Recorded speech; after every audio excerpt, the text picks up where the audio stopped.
Merci de rester branché sur Canal Futur Télévision. Madame, Messieurs, bonjour, bonsoir et bienvenue à cette émission Urgence Santé. Aujourd'hui, nous allons parler du déconfinement de la commune de La Gombe, comment renforcer les mesures barrières. La commune de La Gombe, qui autrefois était l'épicentre de la maladie Covid-19, et je vous informe, il y a de cela déjà un jour que cette commune est ouverte à tout le monde, c'est-à-dire les activités ont repris à Gombe.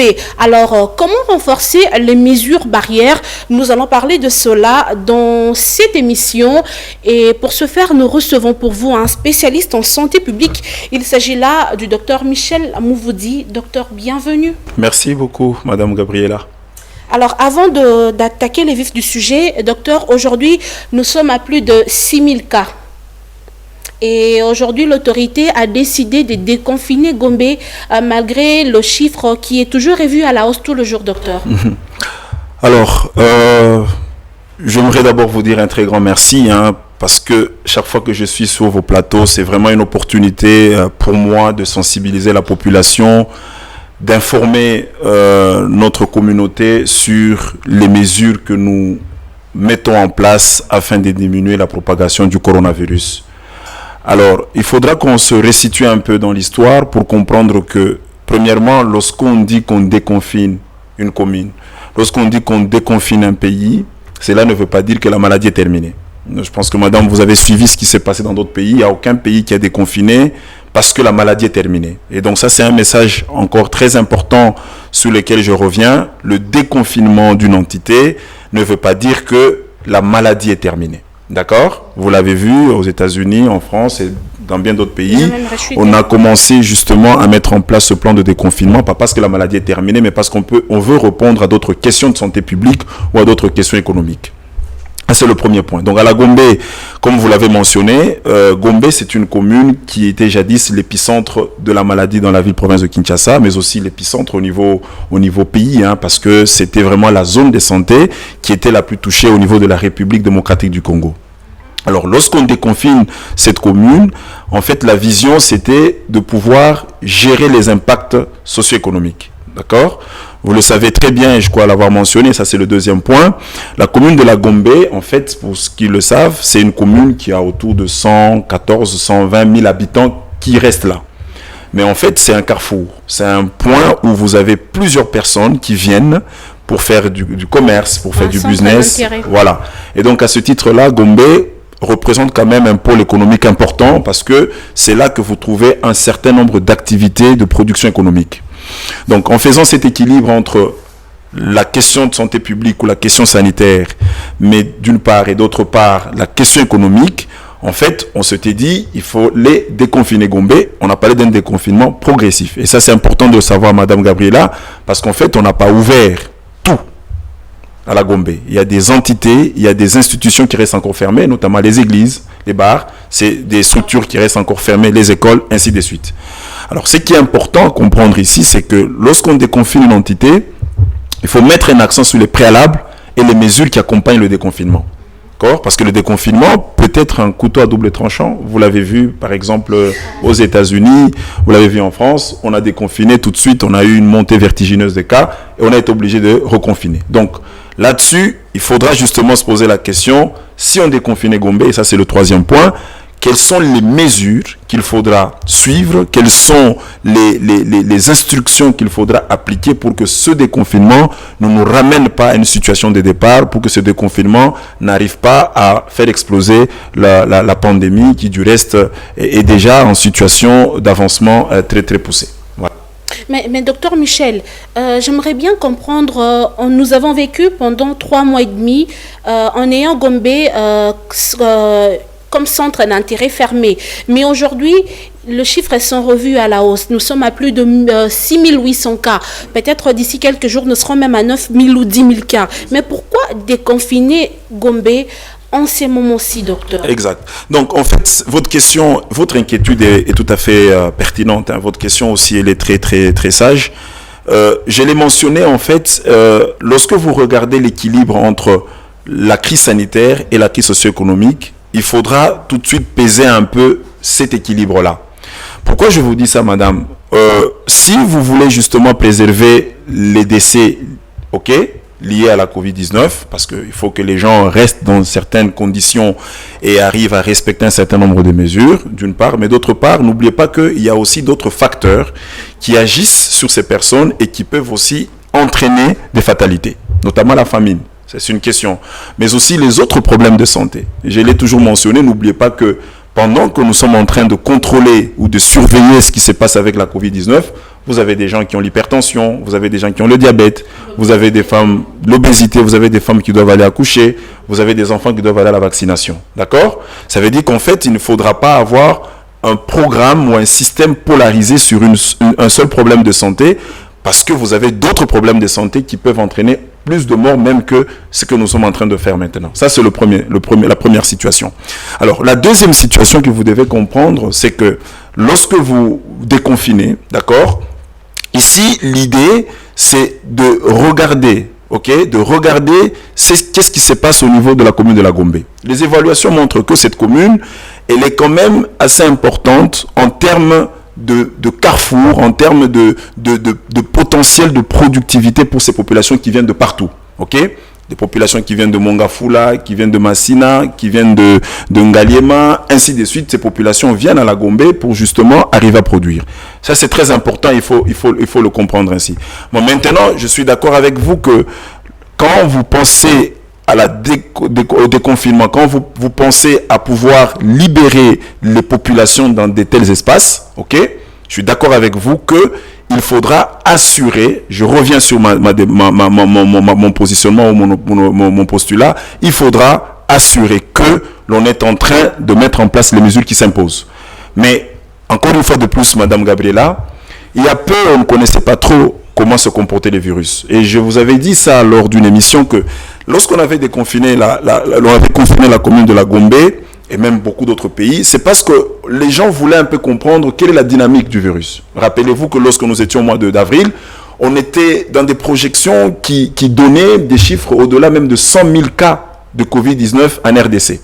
Maintenant que nous connaissons un peu bien le comportement du virus, ok, nous savons comment il se transmet. Nous savons comment le virus peut être évité, ok, en termes de contamination. Je crois que cette connaissance, c'est un bagage important qui peut nous permettre de dire, mais ok, la maladie est en train d'avancer, nous avons d'autres problèmes collatéraux, nous avons des conséquences qui sont là. Comment nous pouvons nous baser sur ces mesures que nous connaissons bien, mettre en place des mécanismes de protection et assurer que la population continue à être productive. Je pense que c'est sur cet équilibre-là que l'on s'est placé pour pouvoir dire, mais écoutez, nous déconfinons la commune de la Gombe pour permettre une production, pour permettre un accès aux services sociaux de base dans cette commune-là qui, justement, aujourd'hui, représente un pôle de croissance, un pôle de production très important. Mais de l'autre part, nous devons mettre en place des préalables pour le déconfinement et assurer que les mesures d'encadrement suivent pour que nous ne puissions pas rechuter comme nous l'avons vu dans d'autres pays. Et ce n'est pas une très bonne expérience et c'est comme ça on est mis à défi par rapport à cela. Voilà, mais en confinant Gombe, docteur Michel, l'idée était de maîtriser le virus parce que, bon, Gombe était l'épicentre de la maladie, mais malgré ces efforts-là fournis par l'équipe de la riposte, le virus vous a échappé et aujourd'hui on retrouve la commune délimitée où à Limeton on retrouve plusieurs cas à Pigeon ici, donc le virus vous a échappé alors docteur. Mais déconfiner Gombe aujourd'hui, ne pensez-vous pas que vous risquez de vous retrouver à la case de départ? Alors, je vais d'abord essayer de bien nuancer ce que vous venez de dire. Le virus n'a pas échappé de la Gombe pour aller dans d'autres communes ou dans d'autres zones de santé. Pendant qu'il y avait des cas à la Gombe, ok, d'autres zones de santé, d'autres communes étaient affectées. Je pense que vous le savez bien. Donc, mais à un taux faible, pas à un niveau, à un nombre très faible. D'accord? Alors, qu'est-ce qui s'est passé entre-temps? Lorsqu'on a confiné Gombe, Gombe avait le plus grand nombre de cas. D'accord? Et puis Gombe était le carrefour, l'épicentre. Comme je vous l'avais mentionné, Gombe atteint des chiffres de 2 à 3 millions d'habitants le jour. Toutes ces personnes qui viennent de partout et qui font du business dans cette commune-là. Le premier objectif, c'était d'éviter une exportation massive des virus vers les périphéries. D'accord? C'est comme ça qu'on a confiné Gombe. D'accord? En se disant, non, attention, il faut désinfecter Gombe parce que rappelez-vous que le déconfinement était accompagné des actions de santé publique, dont notamment par exemple la désinfection, n'est-ce pas, des locaux, des bâtiments, dont par exemple le suivi de certains contacts qui étaient à la Gombe ou ailleurs, mais aussi, vous l'avez remarqué, on a mis des points de contrôle, d'accord? Mais dans l'entretemps, ce qu'on a dit, et c'était ça le message qu'on passait, continue à le passer, le fait d'avoir confiné Gombe ne voulait pas dire que vous laissez les autres communes en train de continuer dans la normalité. D'accord? Et c'est ce qu'on a vu malheureusement. La population a mal projeté le problème en se disant, ok, comme on a confiné Gombe, ça veut dire que la maladie ne se situait qu'à Gombe. Alors que ce n'était pas le cas. On avait des cas en Binza Ozone, on avait des cas en Binza Météo, on avait des cas limités. Malheureusement, à cause de cette contamination locale, on a vu les cas qui étaient dans ces communes-là continuer à contaminer d'autres. Vous comprenez? Donc pour moi, il faut comprendre que même si aujourd'hui on déconfine Gombe, comme on l'avait confiné, on l'a déconfiné de manière partielle, les mesures de prévention, les mesures barrières doivent être renforcées même en dehors de la Gombe. Ce qui n'était pas le cas. Et c'est comme ça que je suis là pour vraiment sensibiliser la population en disant il faudrait que les gens comprennent que même si Gombe c'est l'épicentre, même si quand Kokolo c'est la zone sanitaire de Kokolo c'est l'épicentre, Police et autres, Ngalema, il faudra que dans ces communes-là, qu'on continue à respecter les mesures barrières sur lesquelles je pense que nous allons revenir. D'accord? Pourquoi j'ai dit qu'on pouvez pas confiner de la même manière les autres communes comme on a confiné Gombe? Madame, vous le savez, lorsque vous regardez la commune de la Gombe, elle est urbanisée, d'accord? Si vous fermez là-bas, vous fermez là-bas, vous fermez là-bas, vous savez dire que les gens ne vont pas passer. Mais alors, vous prenez une commune comme celle de Limete, vous prenez une commune comme, je sais pas, celle de la commune de Ngaliema, d'accord? Où est-ce que vous fermez, où est-ce que vous ne fermez pas? Donc, on ne pouvait pas faire du copier-coller. On ne peut pas dire parce qu'on a confiné Gombe, maintenant allons confiner de la même manière Mongafula, allons confiner de la même manière Ngaliema. Il fallait adapter les mesures. Et donc, les mesures à adapter dans ces communes, c'est notamment, par exemple, pousser sur une sensibilisation efficace et amener la population à respecter les mesures barrières sur lesquelles, comme vous le savez, nous revenons chaque fois. Mais avant de parler de cette sensibilisation-là autour de la population, Dr Michel, moi j'ai eu à faire un tour hier à Gombe, je sillonnais un peu partout. Bon, j'ai eu l'impression comme si, bon, si on peut dire l'État ou l'équipe de la riposte a tout relâché. Il n'y avait plus de barrières, pas de prise de température. On accédait à Gombe comme si on nous a dit que c'était la fin de la pandémie. Et pourtant, la maladie existe encore dans certaines banques, agences, entreprises. Il y a eu relâchement de ces mesures barrières. Alors, docteur, vous allez laisser ces gens-là évoluer à ces rythmes-là? Pas du tout. Donc, je vais d'abord très rapidement vous donner, Madame Gabriela, les mesures préalables qui ont été édictées par les autorités sanitaires suite à ce déconfinement. D'abord, on a levé les barrières, ok? Donc, n'attendez plus voir les barrières avec des policiers, avec des gens qui vous prennent la température sur la route. Ces mesures ont été levées parce que tout simplement, c'est impensable de pouvoir avoir encore dans le flot des personnes qu'on a à la Gombe des points sur la route où on doit attendre que chacun soit prélevé pour entrer. Ça va créer une perturbation du trafic. Mais par contre, les mesures au niveau des institutions ont été clairement données. La première mesure, c'est qu'on doit prélever la température au niveau des portes d'entrée des institutions. Magasins, banques, entreprises publiques, privées, ainsi de suite. Ok? Deuxième mesure, il faut désinfecter les locaux des institutions qui vont accueillir les gens. D'accord? Vous allez accueillir 20 personnes, 30 personnes, 100 personnes. Vous devez vous assurer qu'au préalable, vous avez désinfecté vos bâtiments. Ok? Troisième mesure, vous mettez un dispositif de lavage de mains à l'entrée. Ok? Les gens se lavent les mains au savon. Ou je vais d'abord, j'arrive sur la description et puis je vais vous dire qu'est-ce qu'on voit dans le concret et qu'est-ce qu'il faut faire et qu'est-ce qu'il ne faut pas faire. Donc, on met des dispositifs de lavage de mains au niveau des portes, n'est-ce pas, d'entrée des institutions, ok, s'assurant qu'on a le savon, la solution hydroalcoolique ou autre chose. L'autre mesure, on a beaucoup insisté, n'est-ce pas, sur les lavages réguliers de ces bâtiments. Donc, vous êtes dans une institution comme la vôtre, à tout moment, il faut s'assurer qu'on désinfecte les parois. N'oubliez pas que le virus, il a une durée de vie assez élevée, même en dehors de l'organisme. Ok? L'autre mesure, on a beaucoup insisté sur le fait qu'il faudra suivre la santé des agents. Les gens qui viennent travailler, assurez-vous que si quelqu'un, par exemple, présente la toux, si quelqu'un présente la fièvre, ben, cette personne soit notifiée et qu'on puisse l'orienter au niveau des services attitrés. D'accord? Ça, ce sont des mesures qui ont été édictées, des mesures qui ont été données en termes de préalable. Ça veut dire qu'il faudra que ça soit fait. Maintenant, je suis d'accord avec vous, Madame Gabriela, pas seulement au moment du déconfinement, mais déjà même quand on était pendant le confinement, on sentait déjà le relâchement, ok? Et ça, ce n'est pas seulement le type de riposte. Vous devez comprendre que dans une lutte comme celle-ci, la participation de la population est très importante. Moi, j'ai mené plusieurs combats dans le cas des épidémies. Je ne connais pas une seule épidémie que nous avons finie lorsque la population n'a pas participé. Donc, au moment où on parle de respect des mesures, c'est comme vous, madame. Si on vous dit à la maison, lavez-vous les mains, ok, au savon ou avec une solution hydroalcoolique, on vous dit mettez le masque lorsque vous voulez sortir, ainsi de suite.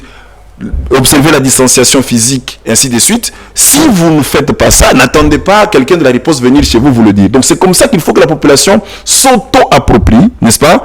S'auto-approprie, j'insiste bien, je répète, s'auto-approprie les mesures que nous donnons. Donc si chacun de nous peut respecter ce que nous sommes en train de dire, mais vous comprenez que collectivement nous arrivons à nous protéger. Et ça c'est important. C'est là l'importance de deux éléments. Primo, je crois qu'il faudra que la population comprenne que là, quand même, la clé de la réussite de cette riposte. D'accord? Et que, en tant que population, elle peut veiller justement à ce que les mesures soient suivies. Il faut les suivre. Deuxièmement, il faudra qu'il y ait des mesures. Il faut qu'on ait une police efficace, n'est-ce pas? Il faut qu'on ait une inspection générale de la santé qui veille à ce que les mesures qui ont été édictées par l'autorité provinciale soient respectées. Je crois que ce sont des responsabilités partagées sur lesquelles, j'insiste, nous devons ensemble, collectivement, y travailler. Mais docteur Michel, vous avez évoqué une chose très importante. Vous avez dit que la clé, la population congolaise a la clé de la réussite de l'équipe de la riposte.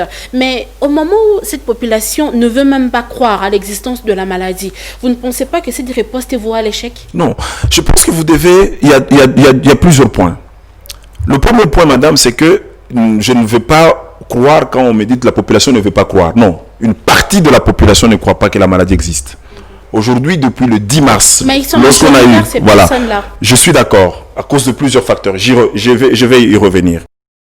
Depuis le 10 mars jusqu'à aujourd'hui, on a des cas. Je vais vous raconter un peu la genèse des choses. Au début, les gens disaient, ah non, nous, on ne voit pas la maladie, on n'y croit pas parce que montrez-nous les malades. Il y a eu plusieurs visites des autorités du pays dans les institutions hospitalières. Ok, vous avez vu justement qu'il y avait des cas qui étaient malades. D'accord?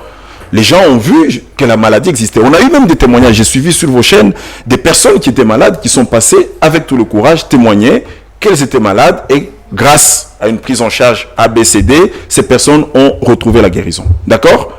Il y a des gens qui ont compris. Malheureusement, encore une fois de plus, et c'est ce que j'ai toujours condamné, n'attendez pas que vous soyez, vous, malade pour croire que la Covid-19 existe. N'attendez pas voir votre proche dans votre famille pour dire que la maladie existe. Mais qu'à cela ne tienne, mais vous avez toujours des personnes, et ça c'est lié à beaucoup de choses, notamment la désinformation. Vous avez vu par exemple le rôle qu'ont joué les réseaux sociaux. Vous avez vu par exemple le rôle qu'ont joué certains acteurs importants dans ce pays, dans le sens de désinformer, dans le sens de ne pas donner la bonne conduite à la population vis-à-vis de cette pandémie.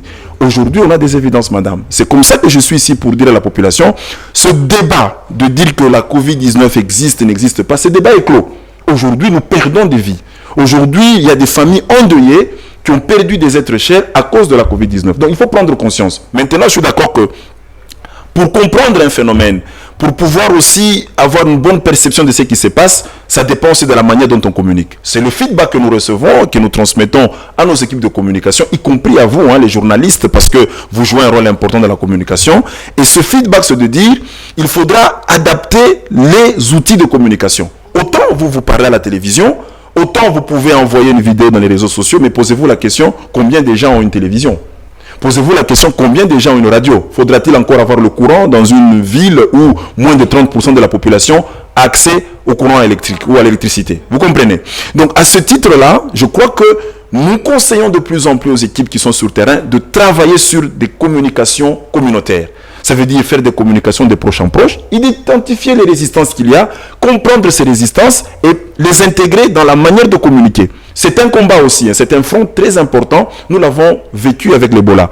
Madame Gabriela, j'étais à l'Est, j'ai géré plusieurs épidémies d'Ebola. Je peux vous dire que ce soit l'épidémie de Kampungu, l'épidémie de Mweka, l'épidémie de Djera, de Likati où j'ai été. En tout cas, les succès que nous avons obtenus, ça a été la participation de la population. Et ici à Kinshasa, j'insiste là-dessus, s'il y a des résistances, il faut comprendre. À l'Est, on a eu des résistances. Nous avons travaillé là-dessus, nous avons compris d'où venait la résistance. En attaquant les causes, les gens ont compris, les gens se sont engagés et nous avons réussi, comme vous le savez, nous avons mis fin à la 10e épidémie de la maladie à virus Ebola. Donc c'est pour vous dire que c'est possible et moi j'ai confiance en cette population parce qu'elle nous a démontré avec les épidémies d'Ebola qu'elle pouvait y arriver. Donc il faut y croire, mais il faut peut-être améliorer les stratégies de communication. Voilà, merci docteur Michel. Aujourd'hui, vous parlez de l'implication de la population dans la sensibilisation sur la COVID-19, docteur. Mais comment impliquer totalement cette population ?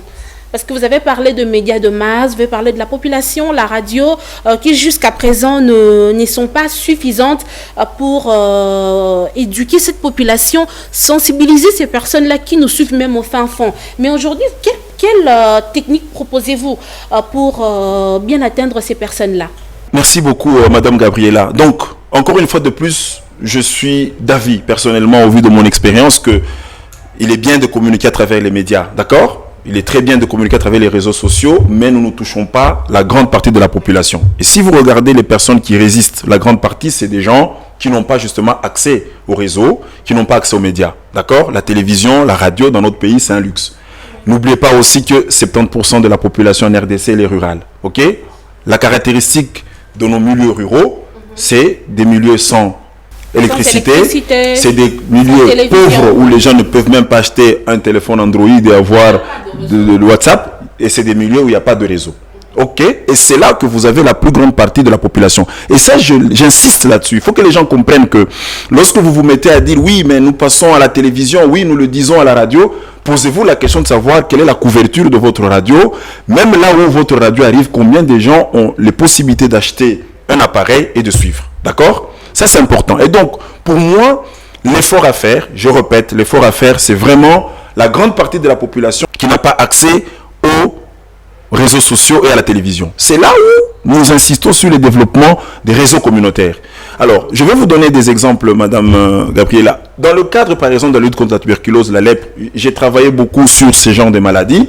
Le succès qu'on avait obtenu, c'était d'utiliser, par exemple, les relais communautaires. Les relais communautaires, en fait, ce sont des personnes qui vivent dans un milieu, que vous formez, que vous utilisez pour passer certains messages à travers les ménages. D'accord ?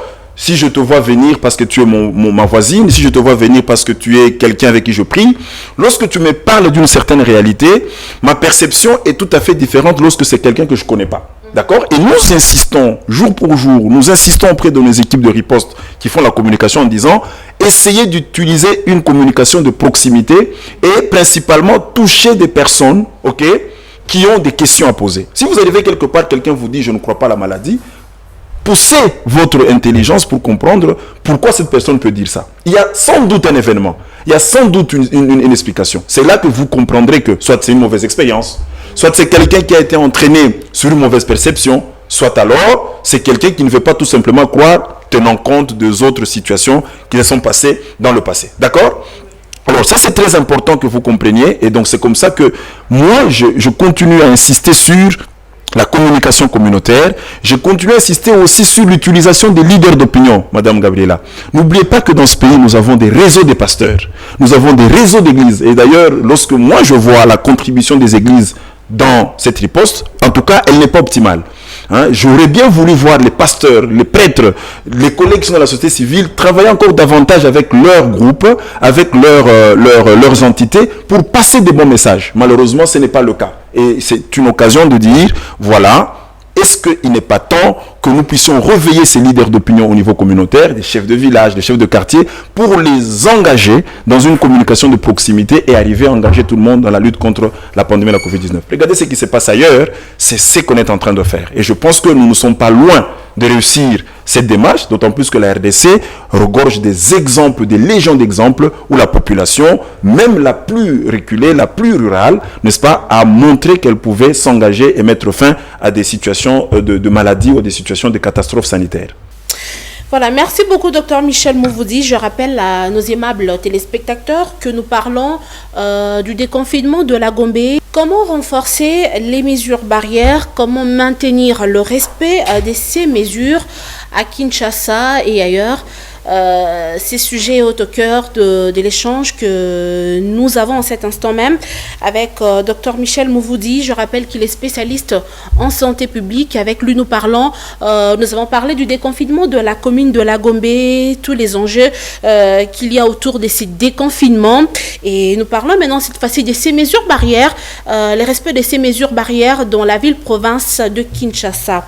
Dr Michel, la police nationale a été chargée de faire respecter ces mesures. Et aujourd'hui, nous retrouvons des responsables de transport en commun qui, malgré que c'est difficile, mais ces personnes-là s'efforcent quand même à respecter certaines mesures. Au lieu de 4, ils ont 3 personnes au bord d'un taxi et ainsi de suite. Mais par rapport à la distanciation sociale, restons toujours à Gombe. Hier, docteur, moi, je passais toute la journée, en tout cas, sillonner la ville. À 17h, quand le transport devient très difficile, les gens s'entassent. On se bat. Et on trouve son taxi. On oublie ces mesures. On oublie qu'il faudra garder la distance de 2 ou 1 mètre entre nous. Et voilà, docteur. Alors, donc, on relâche. On relâche. Pourquoi on relâche? Parce qu'on n'a pas de choix. Non. Je vais d'abord décortiquer votre question sur trois parties. Hein. Dans la première partie, d'abord, c'est sur la police. Donc, encore une fois de plus, je voulais mentionner, Madame Gabriela, si nous voulons réussir cette riposte, il faut engager un dialogue fort avec la population. Il faut montrer à la population qu'on a besoin d'elle. Il faut continuer à faire confiance à la population et susciter son implication. Encore une fois de plus, ce n'est pas la coercition, n'est-ce pas? Ce n'est pas la force, ce n'est pas la frappe qui va permettre à ce que les gens s'engagent, mais ça sera l'auto-appropriation, n'est-ce pas? Ça sera la compréhension, ça sera la communication pour le changement de comportement qui vont nous aider. D'accord? Pour moi, le tout premier levier, la première manette, c'est ça. C'est faire en sorte que la population s'approprie les mesures que nous donnons. D'accord? Et cette appropriation ne doit pas se limiter seulement à ceux qui ont accès à la télévision, à ceux qui ont accès aux réseaux sociaux, mais cette appropriation doit aussi aller jusqu'à ceux-là qui sont en milieu rural, ceux-là qui sont dans les communautés et qui n'ont pas les moyens de suivre la télévision comme les autres. Je me fais comprendre. Ça, c'est la première manette, et la plus importante. Les interventions de santé publique ont comme socle la participation de la population, qu'on appelle communément la participation communautaire. Maintenant, je suis d'accord que malgré qu'on va pouvoir engager les gens sur ce front, il y a toujours des personnes qui ne vont pas faire ce qu'on leur demande. C'est comme par exemple le feu rouge. Lorsqu'on est au feu rouge, vous voyez des gens qui s'arrêtent et vous voyez toujours quelqu'un qui passe. Pressé, oui. Voilà. Et là, justement, nous avons besoin d'une régulation qui marche. Une régulation basée sur une bonne gouvernance qui puisse sanctionner les personnes qui ne respectent pas les mesures édictées. C'est là le rôle de la police. C'est là le rôle de l'inspection générale de la santé avec ces unités déconcentrées qu'on appelle les inspections provinciales de la santé, de veiller à ce que lorsqu'on dit que vous devez avoir un point d'eau, vous devez l'avoir. Lorsqu'on dit que vous devez porter le masque, vous devez le porter. Vous comprenez ça, madame? Et c'est très important ce que je vous dis dans la mesure où si ceux-là qui doivent veiller à ces mesures, eux-mêmes n'arrivent pas à les respecter, nous lançons déjà un message très mauvais dans la population. Moi, je le vois, hein, je ne critique pas, mais vous arrivez parfois au niveau de point de contrôle, les personnes qui sont chargées de veiller à ce que les gens se lavent les mains, eux-mêmes, ils ne se lavent pas les mains. Les personnes qui sont chargées à ce que les gens mettent les masques, eux-mêmes n'ont pas de masques. Je crois que vous me faites comprendre. Et ces genres de situations ne sont pas très bonnes. Et je crois que autant nous renforçons la communication dans la population pour le changement de comportement, autant nous devons veiller à ce que notre police soit assez disciplinée et fasse respecter les mesures qui sont édictées. Si moi je suis policier, je n'ai pas le masque, je vous demande à vous de porter le masque, je pense que votre question va venir vers moi en disant mais Commence d'abord toi-même par mettre le masque. Donc, nous, les autorités sanitaires, les autorités du pays, les personnes qui avons des responsabilités, nous devons déjà montrer le bon exemple. Et ça manque beaucoup dans ce pays. Ce qu'on pense que les lois, les mesures, c'est pour les autres. Nous devons dire ce qu'on veut que les autres fassent et nous continuons à faire justement le contraire. Je crois que ça, ce n'est pas bon. Je crois qu'il y a un exemple à démontrer et moi, je suis content de voir parfois certaines autorités qui arrivent au niveau des barrières, qui s'arrêtent avec leur cortège, qui se lavent les mains, qui se font prélever la température. Premièrement, d'abord, c'est un respect envers ces équipes de riposte, parfois qui travaillent nuit et jour, qui sont exposées au soleil, à la pluie, sans être, je m'excuse, sans être bien rémunérés ou motivés. Lorsque vous vous arrêtez, vos autorités, mais c'est un respect envers ces gens-là. Vous comprenez, premièrement. Et deuxièmement, vous montrez à ceux qui vous prennent comme modèle, vous montrez à ceux qui vous prennent comme leader que justement ce que vous faites là, c'est bien.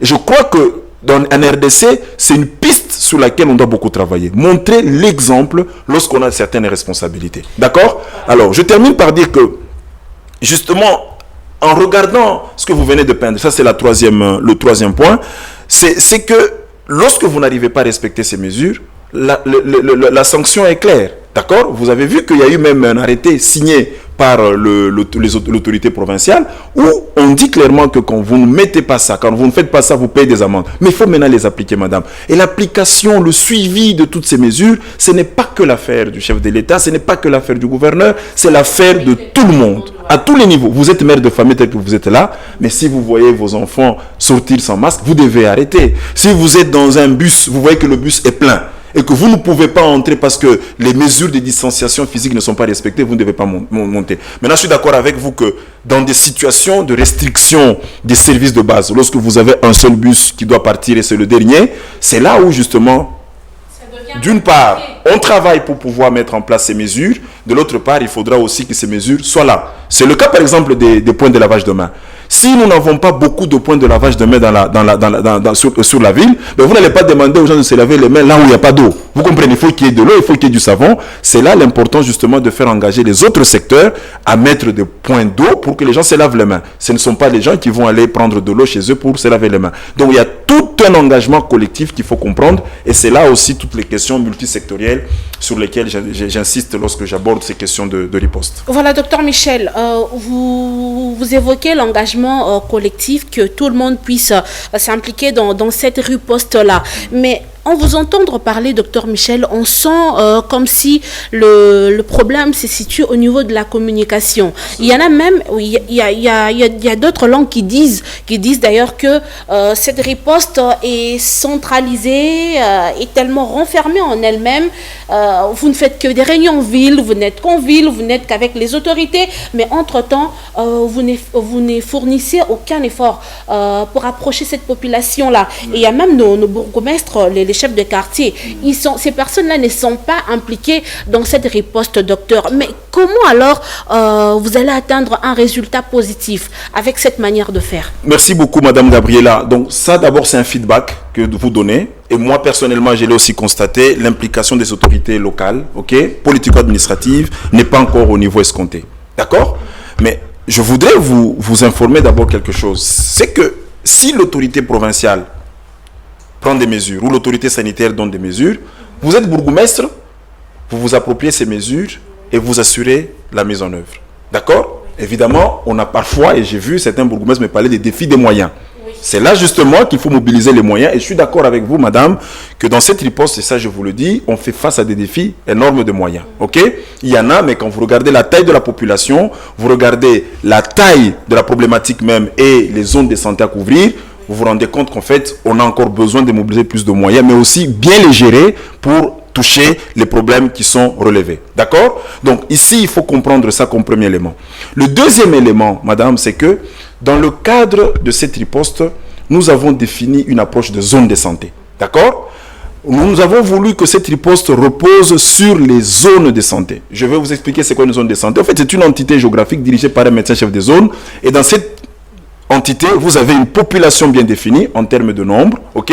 Et cette zone de santé a des personnes au niveau des aires de santé qu'on appelle des relais communautaires. En fait, il existe toute une structuration sanitaire qu'on appelle la pyramide sanitaire au niveau de la zone de santé qui met en place des organes de participation communautaire qui met en place des personnes qui sont dédiées à la communication, à la sensibilisation à travers les visites des ménages. Mais ça existe. Mais qui maintenant, ne fonctionne pas. Exactement. Maintenant, il faut que vous compreniez que depuis longtemps, le défi de la bonne fonctionnalité de ces structures de passion communautaire existe. Pas seulement avec la Covid, hein. Et je le disais, vous allez lire un livre que je vais sortir très bientôt.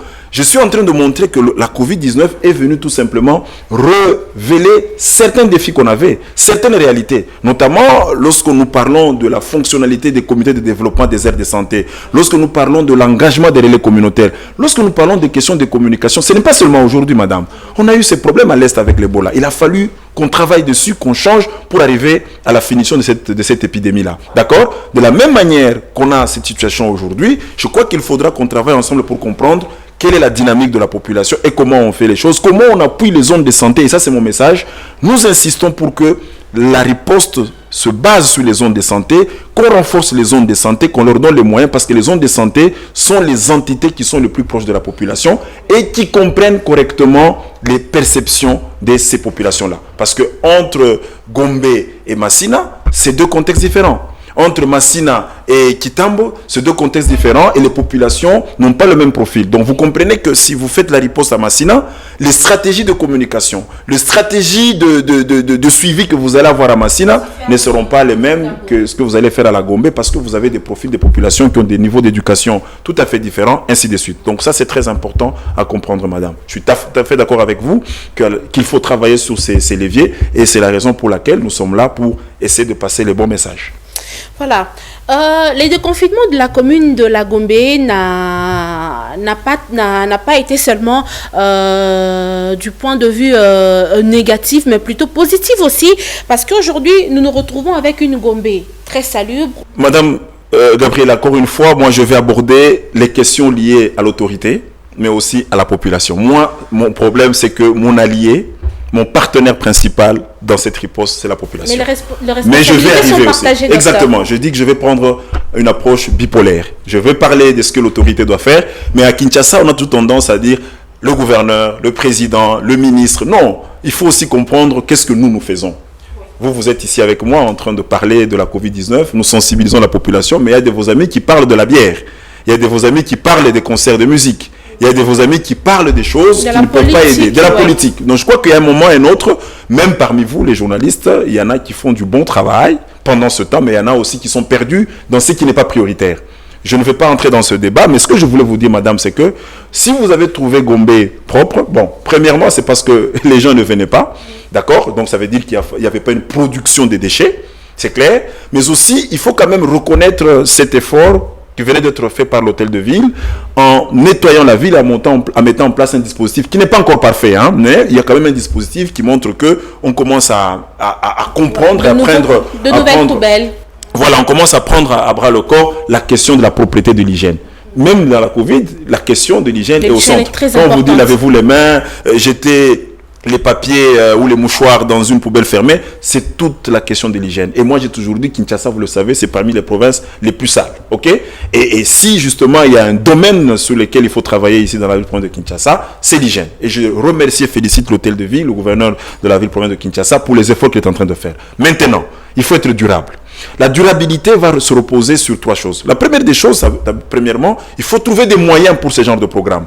Moi, j'ai toujours dit, en RDC, on est plus rapide à mobiliser de l'argent pour soigner des gens, pour enterrer des gens, pour s'occuper des gens qui sont en coma, et même alors il faut bien s'en occuper, qu'à prévenir les maladies. Ça, vous le voyez. On peut dépenser 20 000 $ pour enterrer quelqu'un dans ce pays, mais il est difficile de dépenser 1 000 $ pour acheter des poubelles, mettre de l'eau pour que les gens se lavent les mains. Ça, c'est la caractéristique de notre pays. Il faut changer ça.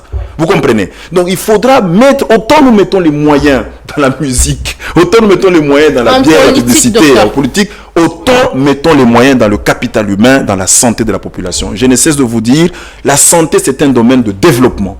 Investir dans la santé d'une population, c'est contribuer au développement d'un pays. D'accord? Et ça, je fais un plaidoyer fort. Je travaille dans le système de santé ça fait maintenant 20 ans. Je ne vois pas suffisamment de moyens engagés, sauf quand il y a des crises, alors qu'on peut faire ça en amont. Premier élément. Le deuxième élément, c'est que la durabilité, c'est aussi que la population change de comportement. Vous voyez une poubelle, jetez dans la poubelle. Vous comprenez ça, madame? N'arrachez pas les couvercles des poubelles. Il y a toute une communication, tout un changement de mentalité, comme on aime bien le dire, qu'il faudra mettre en place pour que les gens comprennent que la propriété de la ville, c'est une responsabilité de tout un chacun. Mais je suis en route, je mange une banane, je ne dois pas jeter par la fenêtre de la voiture quelque chose. Vous comprenez? Mais de ce changement est important. De la mentalité. Exactement. C'est comme ça que je parle de changement de mentalité. Regardez dans d'autres pays, madame Gabriela. Lorsqu'on met des poubelles, les gens respectent les poubelles. Ok, mais ici, moi, j'ai vu le feu rouge, les gens passaient. Ouais. J'ai vu ici la poubelle, les gens jetaient par terre. Mais ça, vous n'allez pas demander quand même à l'autorité. Mais à la rigueur, on vole même la poubelle, on parle. Exactement. Donc, c'est comme ça que j'ai dit que la durabilité va être, encore une fois de plus, cette demande que je formule à la population de s'impliquer de manière drastique, de manière forte, à respecter et à protéger le patrimoine, le peu de patrimoine de salubrité que nous venons d'avoir. Ce n'est pas que le gouverneur a donné une initiative, il a mis en place un premier effort, soutenons ça, mais avec nos moyens, ainsi de suite, voyons comment aussi on peut y contribuer. Les privés, les églises et tout le monde, voyons comment on peut y contribuer. Vous comprenez ça, madame? C'est très important. Et le troisième élément, ça va être justement qu'on mette en place des mécanismes de suivi. Dans le pays, qu'est-ce qu'on voit? On lance des initiatives. Elles sont très bonnes au début, mais qui suit ça? Qui veut à ce que les poubelles soient vidées? Qui veut à ce qu'on regarde si les gens jettent par terre ou ne jettent pas dans la poubelle, ou jettent dans la poubelle? Tout ça, ça va demander un dispositif d'inspection sanitaire, de gestion, et je crois que c'est très important. Autant vous créez des systèmes, autant il faut mettre en place des gestionnaires qui vont assurer le suivi, éventuellement corriger les failles ou les erreurs lorsqu'il le faut. Docteur Michel Mouvoudi, nous tendons petit à petit vers la fin de cette émission. Nous allons vous revoir en vidéo et ça sera juste après.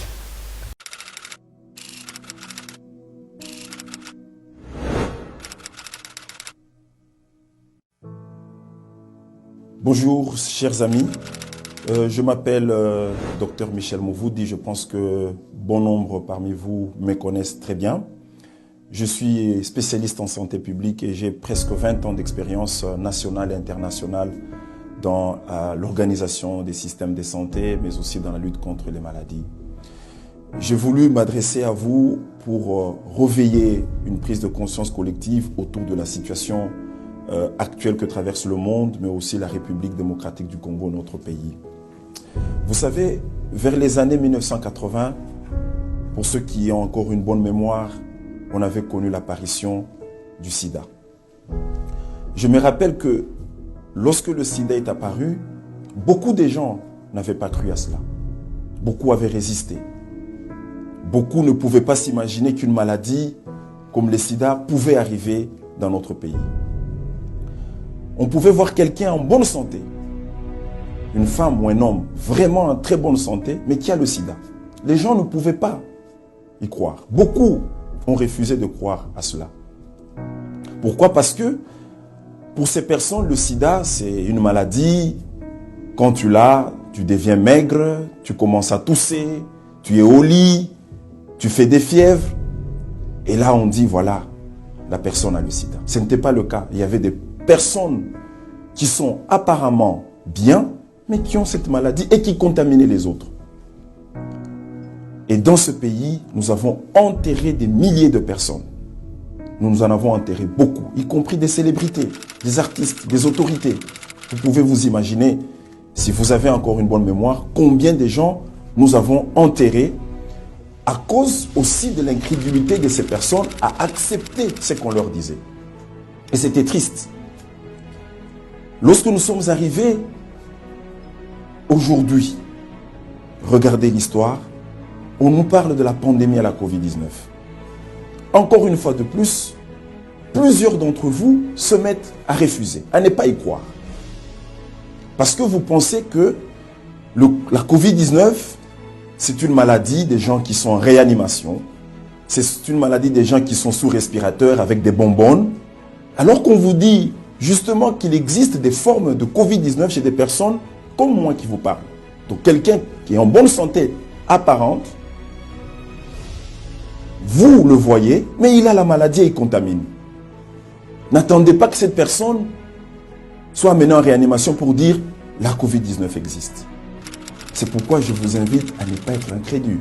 N'attendez pas, comme certains ont commis cette erreur, que vous soyez touché, que votre femme, que votre enfant, votre mari, cousin, votre ami soit touché pour dire je crois maintenant que la Covid-19 existe. C'est une forme de lâcheté et même d'irresponsabilité. Mon message aujourd'hui, c'est de vous dire que lorsque je regarde les chiffres tels qu'ils avancent à travers le monde, à travers le pays, je me dis, il est possible, ça c'est mon point de vue personnel, il est possible qu'on puisse vivre longtemps avec cette maladie. Mais si vous voulez rester vivant et continuer avec le monde, vous devez suivre les mesures de prévention. Vous devez vous laver les mains, porter votre masque, observer la distanciation physique, autant d'éléments que vous connaissez sur lesquels je communique avec vous. Du reste, qu'est-ce que vous perdez en le faisant? Parce que se laver les mains, ça reste quand même un geste banal d'hygiène dans la vie. Ainsi de suite. Voilà. Des retours sur ce plateau, Dr Michel Mouvoudi, vous avez suivi ensemble avec nous cet élément de sensibilisation. Vous sensibilisez la population à vivre avec la Covid-19, puisque la maladie ne semble pas, n'a pas encore dit son dernier mot. Alors, docteur, comment cela sera possible, vu le niveau de vie de la population, le peu de moyens que cette riposte a? Alors, comment nous allons vivre avec cette pandémie, docteur? Alors, merci beaucoup. Bon, d'abord, je vous remercie d'avoir trouvé cet élément et de l'avoir projeté. Je ne pensais pas que cet élément a fait autant de tours. Pour moi, c'est ma contribution à une bonne communication, une communication positive, une communication optimiste à la lutte contre la pandémie, au coronavirus. Alors, avant de vous répondre à cette question, madame, permettez-moi de vous donner un peu de l'historique. Je vais vous parler de deux maladies. Je vais vous parler de la grippe espagnole de 1918. Rapidement, puisqu'on et je vais vous parler du VIH-Sida. Okay. En 1918, pour votre information, madame, il y avait une épidémie similaire, un peu pareille à ce qu'on a aujourd'hui. On l'appelait la grippe espagnole. Vous pouvez regarder.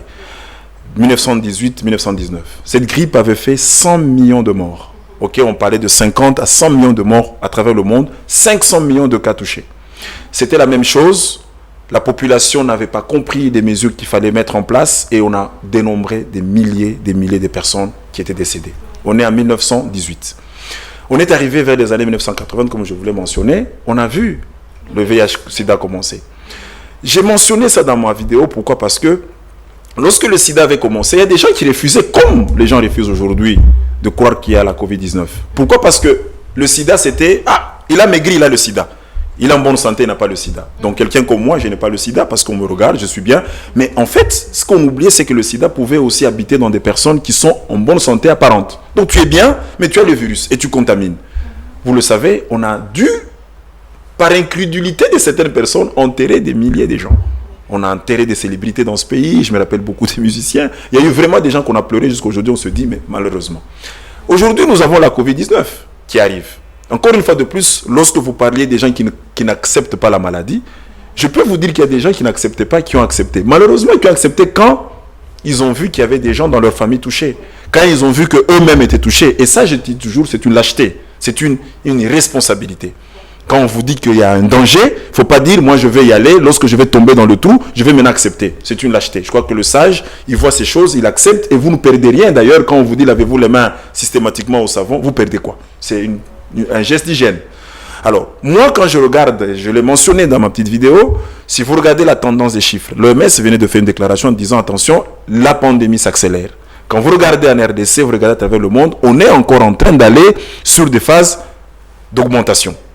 On monte en termes de nombre de cas. Ça veut dire, quelque part, je me dis, nous devons déjà nous dire, est-ce qu'on ne va pas vivre avec cette maladie? Est-ce qu'on ne doit pas prendre des mesures pour dire, la maladie, elle va exister, comme le choléra existe, comme l'Ebola existe, comme la fièvre typhoïde existe, je ne sais pas moi, d'autres maladies existent. Mais connaissant déjà les moyens de lutte, c'est une valeur ajoutée. C'est déjà quelque chose. Nous pouvons vivre avec, nous protéger, mais continuer à produire, parce que nous avons besoin justement de produire pour vivre. Nous avons besoin aussi de résoudre d'autres questions de santé. Vous comprenez, madame? C'est là l'intérêt de ce message-là. Mais quand vous parlez de l'épique épidémique, il faudra atteindre combien de cas? Justement, je vous dis que ce sont des prévisions, madame. Ok? Et aujourd'hui, il y a des gens qui disent, mais quand est-ce qu'on va atteindre le pic épidémique pour qu'on soit à l'aise? J'ai dit non. Vous connaissez ce qu'il faut faire pour ne pas être contaminé. Commencez d'abord par faire ce que vous connaissez. On vous demande de vous laver les mains.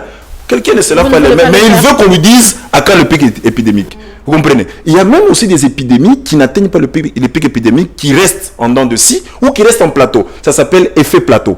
Vous comprenez? Mais ce qui est important aujourd'hui, c'est de comprendre que nous sommes encore pendant une phase de la pandémie qui accélère.